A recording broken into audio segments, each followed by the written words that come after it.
ഇറാനിലെ യുദ്ധത്തിനും president Donald ട്രംപിന്റെ നടപടികൾക്കുമെതിരെ യുഎസിലും യൂറോപ്പിലും നോ കിങ്സ് റാലികളിൽ ജനക്കൂട്ടം പ്രതിഷേധിച്ചു. ദശലക്ഷക്കണക്കിന് ആളുകൾ പങ്കെടുക്കുന്ന ബഹുജന പ്രകടനങ്ങളായിരിക്കുമെന്ന് സംഘാടകർ പ്രതീക്ഷിച്ചതുപോലെ മിനസോട്ട കേന്ദ്രസ്ഥാനം നേടി.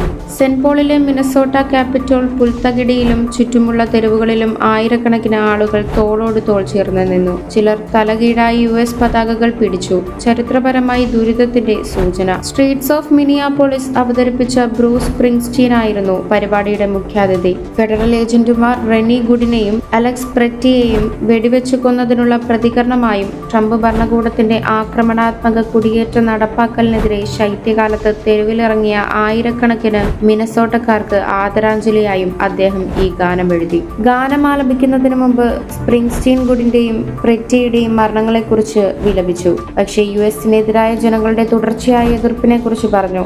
കസ്റ്റംസ് ആൻഡ് ഇമിഗ്രേഷൻ എൻഫോഴ്സ്മെന്റ് രാജ്യത്തിന്റെ മറ്റ് ഭാഗങ്ങൾക്ക് പ്രതീക്ഷ നൽകിയിട്ടുണ്ട്. News desk ZECO news.